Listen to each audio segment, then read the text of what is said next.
Bonjour à tous et bienvenue pour ce live. Vous êtes en direct sur psychologue.net, vous êtes avec Charlotte Ferrari. Je suis la community manager de psychologue.net, je vous le rappelle. Aujourd'hui, on va faire un live sur l'hypersensibilité et les hauts potentiels. J'espère que ce live va vous parler. Pour parler des hypersensibles et des hauts potentiels, sur les liens et les différences, on va accueillir Fanny Ruiz qui vous en parlera. Bonjour à tous et bienvenue. Je vous rappelle que bien sûr, ce live, il est enregistré, il sera sur IGTV et très prochainement sur Spotify. Il faut toujours que les podcasts, ça met un peu plus de temps à préparer, donc il faut attendre toujours au moins minimum 2 semaines. Voilà. Bienvenue à tous, bonjour. On va accueillir de ce pas Fanny. Fanny qui connecte à Fanny Ruiz. Et vous pouvez tout à fait participer au live en posant vos questions, bien évidemment. Bonjour Fanny, Bonjour bienvenue. Charlotte. Comment vas-tu? Très bien, je te remercie. Je suis contente d'être là, de repartager un petit moment avec toi et avec les auditeurs. Avec grand plaisir Fanny. Merci d'avoir accepté de faire ce live sur les hypersensibles et hauts potentiels. Donc aujourd'hui, on va parler des liens, mais aussi des différences entre ces deux types. Alors Fanny, avant toute chose, est-ce que tu peux nous en dire plus sur toi, te présenter s'il te plaît? Alors moi, je suis psychopraticienne. C'est vrai que j'ai énormément d'hypersensibles et d'eau potentiel. J'ai une petite spécialité à cet endroit-là et c'est un sujet qui me tient à cœur du coup. Et à côté de ça, je suis formatrice aussi en qualité relationnelle, donc tout ce qui va tourner autour de l'écoute et de la communication non violente, D'accord, des émotions, enfin donc c'est très lié à l'hypersensibilité aussi. d'accord. Merci, merci Fanny. Voilà.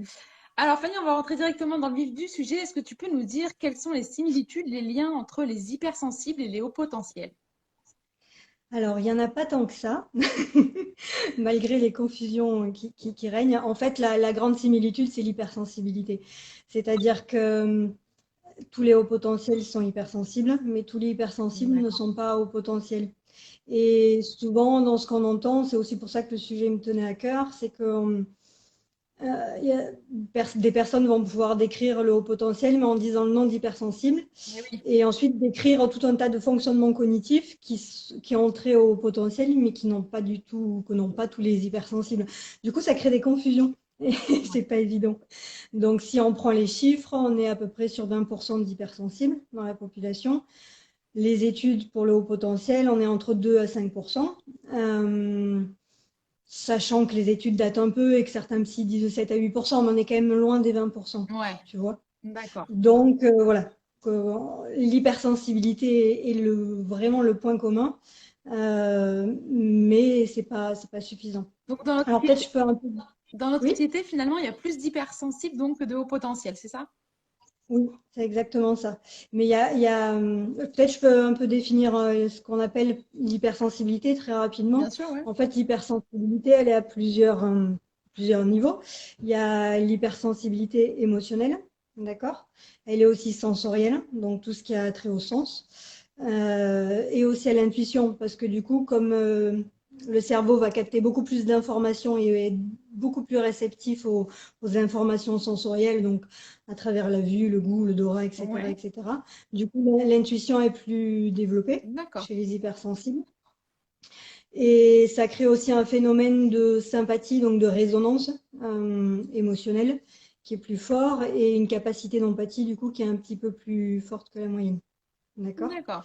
Donc ça, c'est pour la définition. Il manque quand même un critère, c'est-à-dire qu'on a l'hypersensibilité sensorielle, émotionnelle. Mais ce qu'on a remarqué aussi, c'est que le seuil du déclenchement d'une émotion, il est beaucoup plus bas chez un hypersensible. Tu vois ce que je veux dire? C'est-à-dire D'accord, que ouais, ouais. voilà, pour qu'il y ait quelque chose qui stimule quelqu'un et qui a hop, une émotion, bah, il en faut beaucoup moins à un hypersensible qu'à quelqu'un d'autre. Donc voilà, D'accord. ça c'est Alors pour les points justement, communs. justement, donc Hmm. tu nous dis qu'il n'y a pas tant que ça de similitude entre les hypersensibles et les hauts potentiels. Alors qu'est-ce qui les différencie? Alors, quand même, le gros point commun reste quand même l'hypersensibilité, mais même dans l'hypersensibilité, il y a une différence en termes d'intensité. C'est-à-dire qu'on a remarqué que les hauts potentiels ont une hypersensibilité beaucoup plus forte et beaucoup plus intense. D'accord. D'accord? Déjà, rien que là, il y a une énorme différence. Alors, c'est pas évident parce qu'en fait, il n'y a pas d'études, il y a pas de critères pour tester l'hypersensibilité, comme on le fait avec le haut potentiel sur le côté cognitif. Mais ça se remarque, hein, ça se remarque en cabinet pour les gens qui travaillent avec. En discutant avec d'autres psy, d'autres thérapeutes ou coachs, ils ont remarqué la même chose. Et ce que j'ai remarqué aussi, c'est que, enfin, eux-mêmes le remarquent quand ils sont en contact. C'est-à-dire que j'ai plusieurs couples, par exemple, où il y a un hypersensible et Ouais. l'autre qui a haut potentiel dans le couple. Et l'hypersensible va tout de suite dire, bon, ok, je suis un peu plus sensible que la moyenne, mais quand même, j'ai pas cette intensité-là que mon compagnon ou ma compagne. Donc, eux, s'ils sont entre eux, ils peuvent le remarquer aussi. D'accord. Donc déjà, en termes Quand tu nous parles d'intensité, ça se d'intensité dans les émotions, est-ce que tu peux nous donner justement un exemple de différence d'intensité d'émotion entre un hyper... ouais, l'intensité, c'est dans le sens de la réactivité, c'est-à-dire qu'il en faut encore moins il en faut moins au niveau du seuil, du déclenchement de l'émotion, et elle va être beaucoup plus forte. Donc ça va pas être une petite colère mais une rage, ça va pas être une petite peur mais de l'angoisse, une grosse crise de larmes, enfin, etc., etc. C'est juste que l'intensité, elle est vraiment, ça s'exprime plus fortement. D'accord.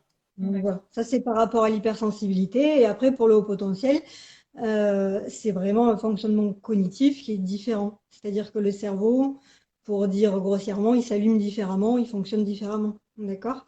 Et ce qui va caractériser un haut potentiel, ça va être la rapidité, l'investissement au niveau des pensées. Il y a une acuité, enfin, il y a une espèce d'avidité pour la pensée. Donc, on pense beaucoup plus, il y a plus de pensées hein, par jour chez un haut potentiel.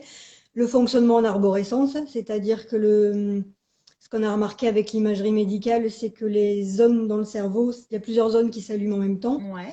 et qui se connectent aussi. C'est-à-dire que c'est pas juste dans une zone où il y a plus d'activité cérébrale, mais même entre les différentes zones, il y a plus d'activité et de manière en simultané. D'accord. Ah, ok.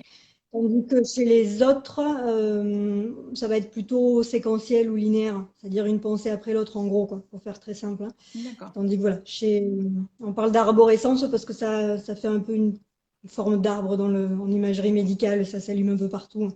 Ça fait un peu sapin de Noël D'accord. chez le haut potentiel.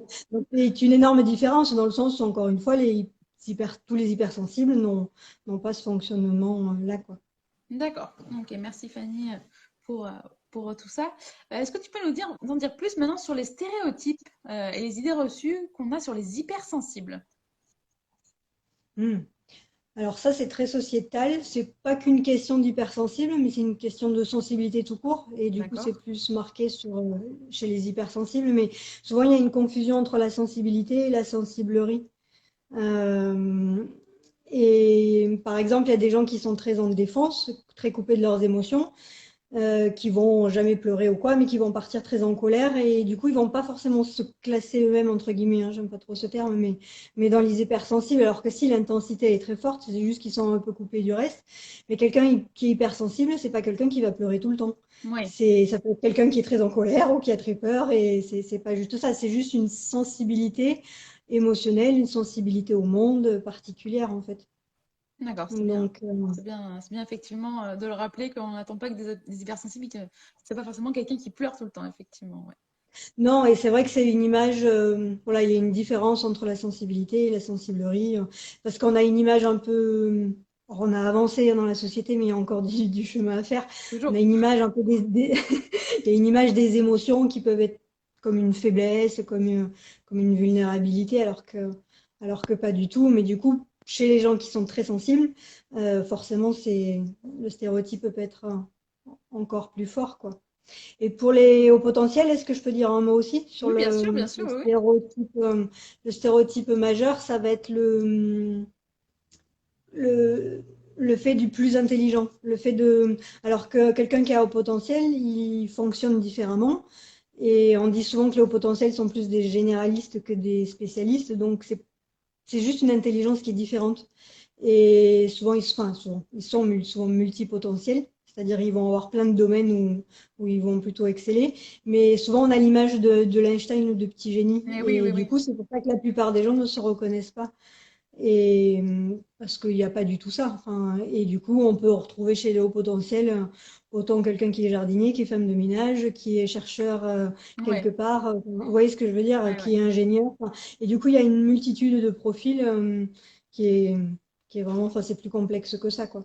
Et ce qui va le définir au-delà de voilà, de ce fonctionnement, c'est tout un trait de, plein de traits de comportement, enfin, comportemental, pardon avec de la curiosité, enfin, une sensibilité à l'esthétisme, enfin, voilà, il y a plein de choses autour, quoi.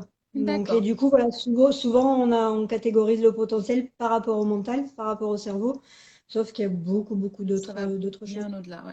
Ça D'accord. va beaucoup plus loin, donc il y a voilà, l'humour, la curiosité, le perfectionnisme, enfin, voilà, encore une fois, le sens de l'esthétisme, l'attrait pour la beauté, enfin, il y a vraiment beaucoup d'autres choses qui n'ont rien à voir. D'accord. La créativité, évidemment. Alors Fanny, du coup, qui consulter pour savoir si je suis hypersensible ou au potentiel?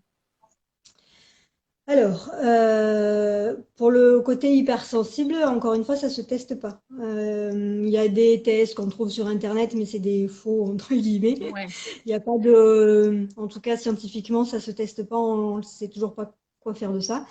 Et donc, plutôt aller voir des gens qui s'y connaissent et qui vont... Mais bon, en général, les gens le sentent, hein, qu'ils le sentent, ils le voient, s'ils sont plus sensibles que la moyenne. Donc voilà, donc plutôt aller vers des coachs ou des thérapeutes qui s'y connaissent d'accord. pour être accompagné au plus près de ce qu'on est vraiment.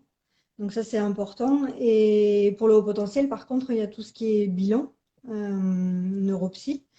Donc ça, ce sont les psychologues qui les font. Ok. D'accord. Et ensuite, pour des gens comme moi qui travaillent beaucoup avec et qui s'y connaissent, il y a le côté clinique en fait. On n'est pas obligé de faire un bilan pour détecter et voir si on a haut potentiel. Après, c'est plutôt aux personnes à haut potentiel à voir pour elles si c'est important de passer le bilan ou pas. Il y a quelque chose qui se joue derrière, il y a voilà, des gens, des enjeux, D'accord. etc. Mais c'est une question très intime en fait. Mais du coup, voilà, si c'est vraiment le bilan, c'est la psychologue, enfin certains psychologues qui font passer les tests. Et juste pour dire rapidement que tous les tests qu'on trouve sur Internet de QI, etc., ce sont des faux tests, ça ne fait pas du tout office de bilan, c'est pas ça un bilan neuropsy, quoi. Donc, D'accord. parce que des fois, j'ai des gens, oui, mais qui arrivent et qui me disent, bah, je me reconnais, mais j'ai testé sur Internet, je le suis pas.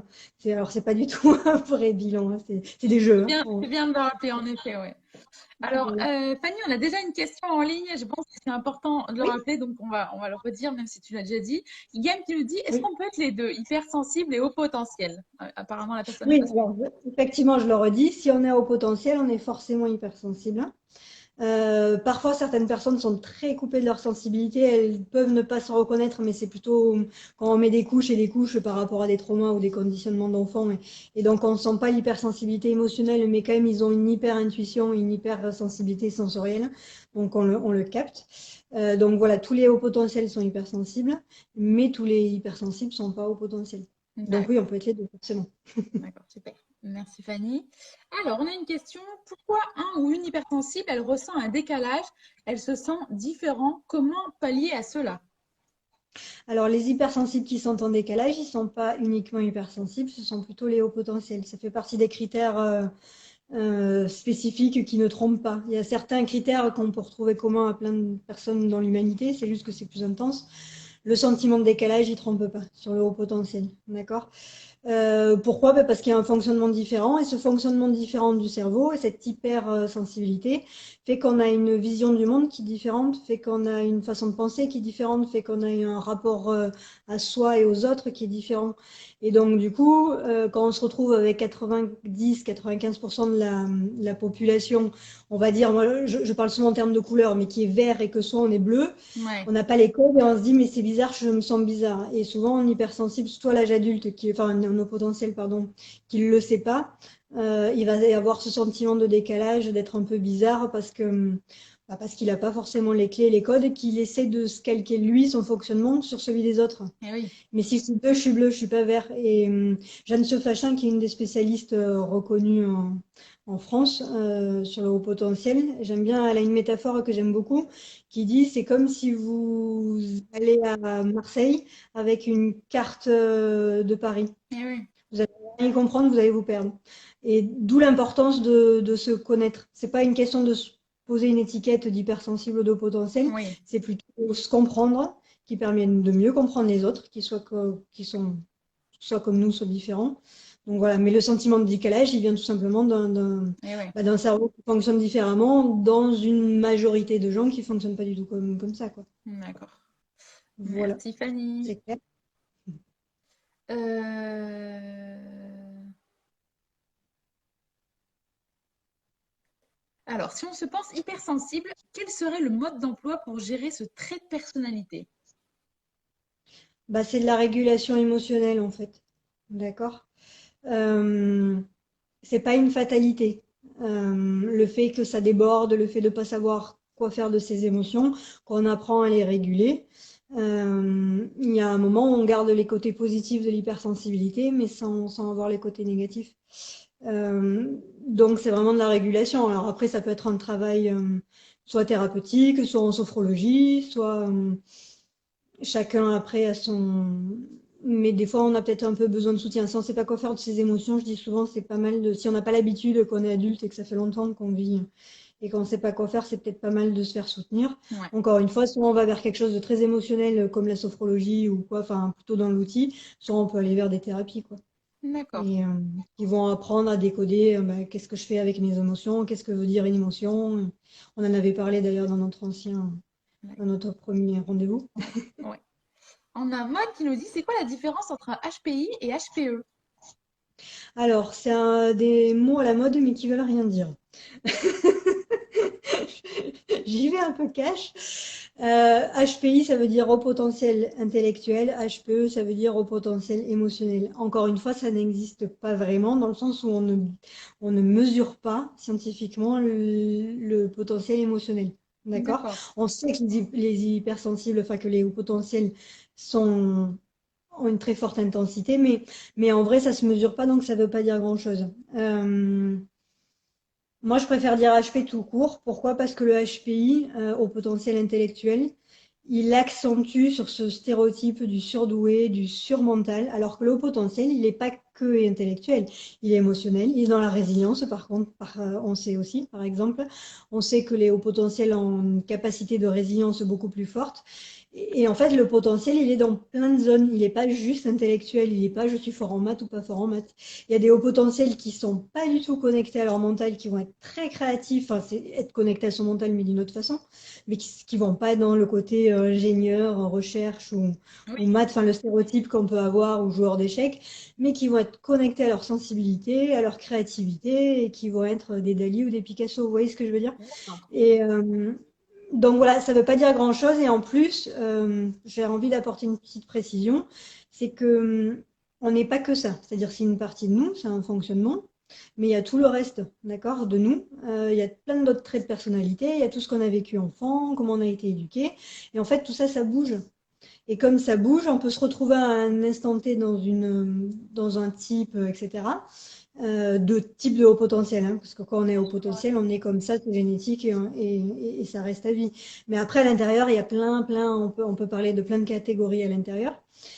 Mais ça bouge, c'est-à-dire qu'après, avec un travail personnel, avec une thérapie, avec bah, la maturité, avec les expériences de vie, ben, on va plus se retrouver dans ce type-là, mais dans un autre. Donc on n'est pas, voilà, on n'est pas, c'est pas figé tout C'est ça, bien hein. de se C'est connaître, plus mais pas non plus complexe de que se ça. laisser rester dans cette case, quoi. C'est ça, l'idée c'est de se connaître, mais à partir de là, qu'est-ce que j'en fais? Si Hmm. j'ai un penchant au perfectionnisme, qu'est-ce que je peux faire pour prendre soin de moi et garder une certaine exigence parce que j'aime le travail bien fait, mais le perfectionnisme me fait violence contre moi. Et donc, on peut se retrouver avec des gens qui font des burn-out et on peut se retrouver avec un travail sur soi, avec quelque chose de plus léger. Et donc, on reste pas là-dedans. Pareil pour l'hypersensibilité. Qu'est-ce que je fais? Bon, ok, je sais que je suis hypersensible, mais qu'est-ce que j'en fais? Hmm. C'est pas, voilà, si on reste avec une étiquette et une fatalité en mince, je suis comme ça, c'est super déprimant, hein, c'est pas du tout Ouais, ça, hein, c'est plutôt un outil de connaissance de soi et après qui permet d'orienter vers quoi je peux aller dans le travail, quoi. d'accord. Alors, Voilà, on je a suis aussi. peut-être allée un peu loin sur la question. Non, non, non, c'est bien. C'est bien d'aller en profondeur sur les choses. Je pense que c'est aussi ce que les personnes recherchent. On a aussi Carlito qui nous dit, est-ce que le sport est un bon palliatif pour les hypersensibles? Oui, c'est très important. C'est très important parce qu'il y a beaucoup d'énergie et qu'il y a besoin de, poum, de décharger l'énergie. D'accord? Alors, c'est pas forcément suffisant pour accueillir ces émotions, mais c'est quand même très important et très complémentaire. D'accord. Après, il n'y a pas de bon outil ou de mauvais. C'est chacun fait ce qui lui plaît. D'accord? Mais en tout cas, tout ce qui va aller dans le rapport au corps va faire du bien. Et chez Léo Potentiel encore plus, parce qu'il y a tellement de tout qui est là pour faire descendre un peu l'énergie. Il y a beaucoup d'énergie aussi, hein, et beaucoup de rapidité. Donc il y a besoin d'aller dans le corps et faire du sport. Si vous aimez ça, allez-y, quoi. D'accord. D'accord. En complément. Ouais. Merci Fanny. Est-ce que les hauts potentiels peuvent se sentir bêtes? Oui, très souvent. Très souvent, en fait, ça fait partie aussi des stéréotypes, mais ce qu'on observe le plus souvent, c'est qu'ils sont plutôt en sous-égo qu'en sur-égo. L'image du petit génie qui vient dans ses baskets et prétentieux, c'est assez rare en fait, hein. En général, ils n'ont pas conscience de comment ils fonctionnent. Et même quand ils ont fait un bilan et qu'ils le savent, il y a tout un travail quand même de confiance et d'estime de soi. Et donc souvent ils se sentent bêtes, ils se sentent moins. Alors pourquoi? Parce qu'avec le haut potentiel va cette hyper conscientisation. Le fait du fonctionnement, il y a un peu plus de conscience en fait que la moyenne et donc une capacité à prendre du recul, à s'observer, à réfléchir sur soi, sur le monde. Enfin voilà. Et ce côté métacognition, on appelle ça en psychologie. Mais ce côté méta, voilà, c'est comment je pense sur moi-même et sur le monde. Ce côté prise de recul fait qu'ils ont accès à beaucoup plus d'informations et du coup, ils voient leurs limites plus facilement. Et du coup, ça peut être douloureux. En fait, c'est comme si, je sais pas si c'est clair ce que je dis, c'est comme s'ils voyaient tout ce qui pourrait être, mais c'est pas humain, on peut pas faire tout ça. Bien sûr, ouais, ouais. Les autres personnes ne le voient pas forcément, en fait. Et eux, comme ils ont un peu plus de conscience, bah, du coup, ils se sentent bêtes. Et du coup, il y a un décalage entre, c'est comme si je suis là, mais je me perçois là, les autres me perçoivent là. Enfin, ça D'accord. crée une différence dans les. C'est plus une question de perception que de réalité, en fait. D'accord. Donc, très souvent, ils se sentent bêtes. Et ce qu'on trouve beaucoup chez les hauts potentiels et surtout chez les femmes, et plus on réussit, plus c'est fort, c'est le syndrome de l'imposteur. Ah, d'accord. Je sais pas si tu vois ce que c'est, mais le syndrome de l'imposteur, Oui, on en c'est parle beaucoup aussi, ouais. ouais, voilà. Et c'est très fréquent chez les femmes au potentiel. Et plus elles ont un grand poste et plus il y a une réussite professionnelle, plus ça se creuse et plus il y a un risque de burn-out du coup, avec ce sentiment d'illégitimité, de non, mais c'est pas vrai, quoi. Enfin, c'est pas possible, je suis pas ça. Et il y a un décalage entre ce qu'ils sont et leur perception. Et D'accord. souvent, elle est plutôt en baisse d'estime que l'inverse, D'accord. avant de faire un travail.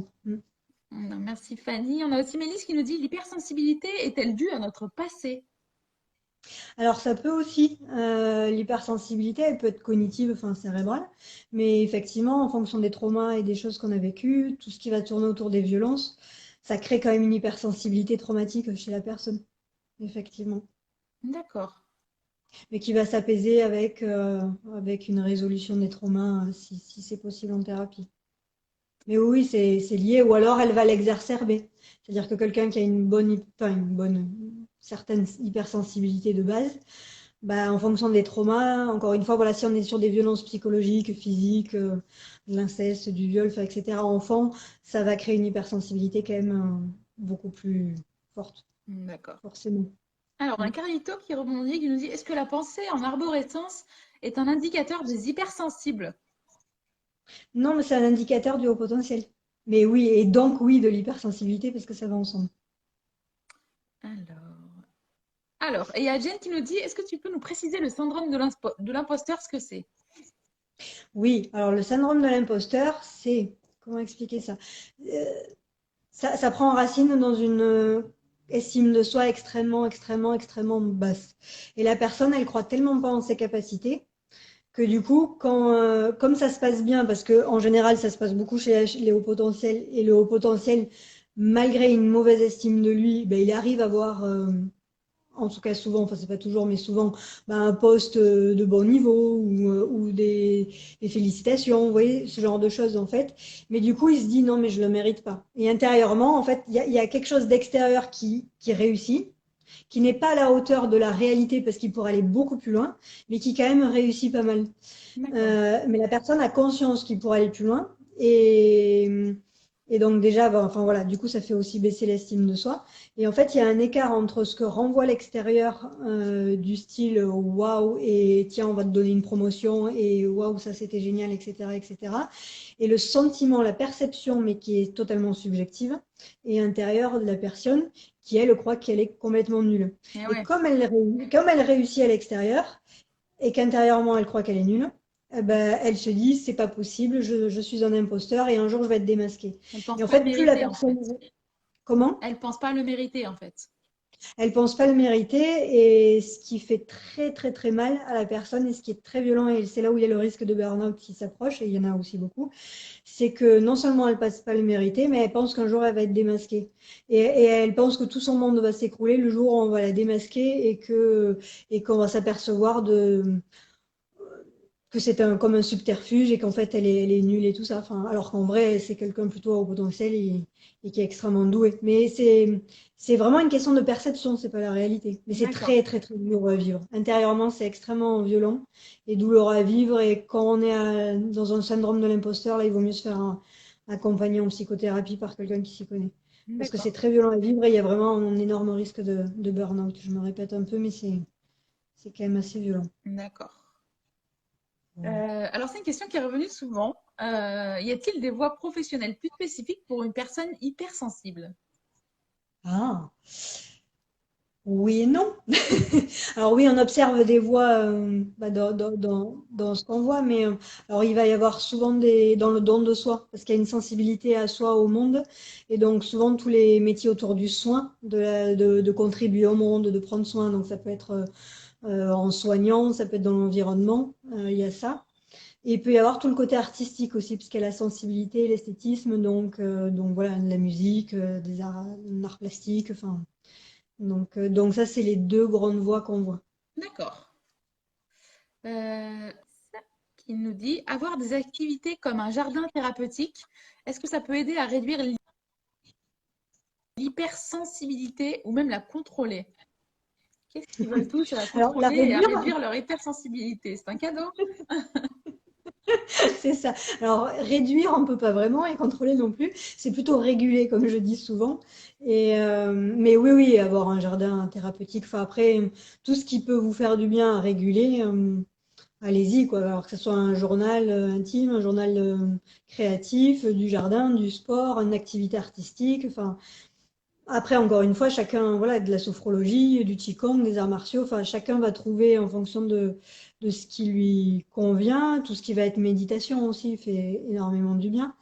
Mais encore une fois, on n'est pas là pour descendre l'intensité. Et puis l'intensité, enfin, vous êtes comme ça en fait. C'est plus l'acceptation qui marche. Parce que quand on est rouge et qu'on veut être bleu, ça marche pas trop. Alors on peut essayer, mais en général, ça marche pas trop. On est ce qu'on est. Et c'est plutôt l'acceptation et apprendre à réguler ses émotions qui fonctionnent. D'accord. Alors, Fanny, on va faire encore une ou deux questions. Oui. Avoir la larme facile est-il forcément un signe d'hypersensibilité? Ça fait pas beaucoup d'éléments. Si je peux en avoir d'autres, ça serait pas mal. Mais oui, ça peut. En général, ça peut monter souvent. Il y a certaines personnes qui vont en rougir. Après, ça s'exprime plus différemment en fonction des personnes. Mais la larme facile, c'est pas forcément, en tout cas pour moi, hein, je sais pas ce que veut dire la personne, c'est pas forcément être triste ou pleurer. Ça peut être aussi être touché. Je sais pas, moi, une goutte de pluie, c'est joli, une feuille qui tombe, ou être touché dans une discussion avec quelqu'un, et les larmes me montent aux yeux parce que je suis touchée. Bien Ça peut sûr. être ça aussi, donc oui, oui, c'est de l'hypersensibilité. Mm. D'accord. Alors, on va faire une dernière question, soit en ligne, soit... Oh, j'ai quand même regardé en story, les personnes ont pris le temps. Euh, euh, euh. Alors, est-ce que tu aurais un ordre d'idée du coup pour faire un bilan, justement? Alors, ça dépend des psychologues, donc il faut se renseigner auprès quand vous appelez. Il faut compter autour de 300 euros en général. Certains sont à 250, d'autres plutôt à 400, 450, mais on a une moyenne autour de 300, 350. Je veux bien rajouter quelque chose par rapport au bilan. bien sûr. Ça peut être important de faire un bilan pour être sûr. Et puis c'est très détaillé, donc c'est chouette. C'est vraiment un outil de connaissance de soi. Pour les enfants, ça peut être important parce que des fois l'école, il le demande, d'avoir un bilan pour que l'enseignant s'adapte à l'enfant. Ça, là, je parle pour les hauts potentiels, évidemment. Mais j'ai envie de dire, c'est pas suffisant. C'est-à-dire que quand on a un enfant qui est détecté, qui fait un bilan ou un adulte, bon, ok, je suis au potentiel, mais qu'est-ce que j'en fais après, quoi? Ah oui, Donc, soit la personne, elle fait les accompagnements et vous pouvez, si vous vous sentez prêt, que vous en avez l'envie. Soit vous allez voir quelqu'un qui s'en occupe, mais c'est pas le bilan qui va tout régler. Ça peut être un grand soulagement, ouf, ok, je me comprends mieux, ok, mais après sur l'accompagnement de qu'est-ce que j'en fais.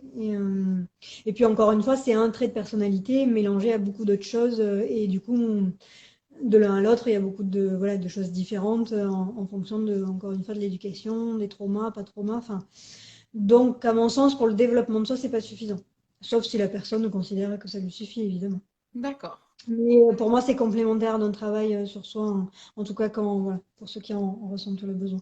D'accord. Bah, merci Fanny pour toutes ces informations que tu nous as données aujourd'hui et pour tous tes conseils et d'avoir répondu à toutes nos questions. Merci encore d'avoir été présente. Je ne sais pas si tu as quelque chose à ajouter sur ce sujet-là, quelque chose qui te tient à cœur, un message à faire passer ou à parler de ton cabinet, n'hésite pas.